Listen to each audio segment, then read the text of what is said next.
Hello students, हमारा surface area and volume का आज का क्वेश्चन है a metallic spherical shell of internal and external diameters 4 centimeter and 8 centimeter respectively is melted and recast into the form of a cone of base diameter 8 centimeter. The height of cone is क्या होगी height of cone?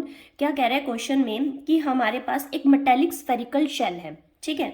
Spherical means इस तरह से एक ball है हमारे पास, ठीक है, of internal and external diameter, ठीक है। तो एक मेटेलिक स्फेरिकल शेल है, उसका एक इंटरनल डायमीटर है और एक एक्सटर्नल, ठीक है। तो इंटरनल डायमीटर ये कितना दिया हुआ है 4 सेंटीमीटर, ठीक है।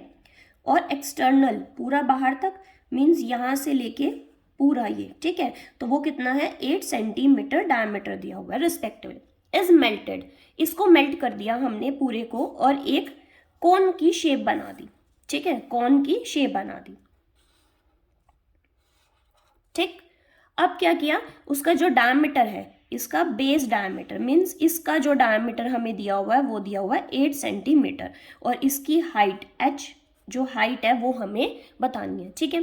तो सबसे पहले जो एक स्फेरिकल, ठीक है, स्फेरिकल को कोन में चेंज कर दिया। तो हमेशा हम किसी चीज़ को मेल्ट करके उसकी दूसरी शेप बनाते हैं तो हम वहाँ पर हमेशा क्या यूज़ करते हैं, वॉल्यूम यूज़ करते हैं, ठीक है। वॉल्यूम यूज़ होगा तो इसकी वॉल्यूम और इसकी वॉल्यूम क्या हो जाएगी, इक्वल हो जाएगी, ठीक है। तो अब यहाँ पर देखिए एक इंटरनल डायमीटर दिया हुआ इतना, ये क्या है, इंटरनल डायमीटर है, ठीक है। इंटरनल डायमीटर हम क्या ले लेते हैं 4 है, ठीक है, 4 है ये, ठीक है, दिया हुआ है हमें। इंटरनल रेडियस, ठीक है, इंटरनल रेडियस क्या हो जाएगी, हम इसे R1 लेट कर लेते हैं, ठीक है। डायमीटर अपॉन 2 तो 2 सेंटीमीटर हो जाएगी R1, ठीक है।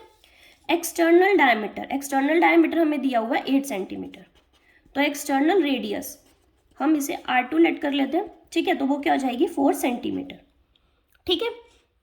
देन इस कोन की रेडियस क्या हो जाएगी, डायमीटर दिया हुआ है 8, इसे हम कैपिटल R से डिनोट कर लेते हैं, तो ये क्या हो जाएगी 4 सेंटीमीटर, ठीक है। अब volume of spherical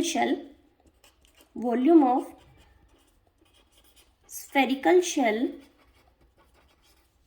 equal to क्या आ जाएगा, वॉल्यूम ऑफ कोन आ जाएगा, क्योंकि स्फेरिकल को ही मेल्ट करके क्या बनाया गया है, कोन बनाया गया, ठीक है। तो अब यहाँ पर फॉर्मूला देखिए 4/3 पाई r क्यूब होता है। स्फेरिकल का फॉर्मूला क्या होता है, इससे जितने भी रिलेटेड फॉर्मूलेज हैं जो सरफेस एरिया एंड वॉल्यूम के, वो मैं पहले ही वीडियोस में करा चुकी हूँ, आपको लिंक डिस्क्रिप्शन बॉक्स में मिल जाएगा, तो आप वहाँ जाकर चेक कर सकते हैं, ठीक है। तो स्फेरिकल शेल का फॉर्मूला वॉल्यूम ऑफ स्फेरिकल क्या होता है 4/3 पाई r क्यूब होता है, ठीक है। अब यहाँ पर क्या है, 2 दिया हुआ है spherical shell, internal and external, तो यहाँ पर फॉर्मूला क्या हो जाएगा R2 क्यूब, ठीक है, हमने इसे R2 क्यूब लिया था, external radius minus internal radius, ठीक है, equal to volume of cone का फॉर्मूला क्या होता है 1/3 पाई r स्क्वायर h, यहाँ पर हमने r को कैपिटल R से डिनोट किया है एंड h स्मॉल, ठीक है।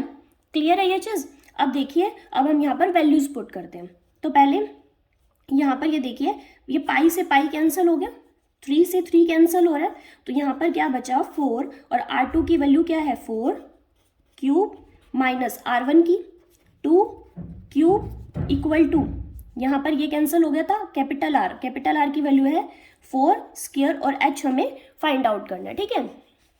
देन 4 का क्यूब क्या है 64, 2 का cube 8 equal to 16 into h, ठीक है, ये माइनस करके आ जाएगा 56 इक्वल टू 16 इंटू h, ठीक है।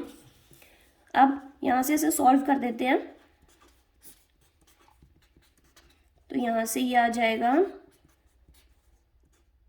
14, ठीक है, तो h विल बी 14 सेंटीमीटर, क्या आ गया 14 सेंटीमीटर। हाइट ऑफ कोन हमारे पास आ गई 14 सेंटीमीटर, ठीक है, तो option B will be the right, ठीक है।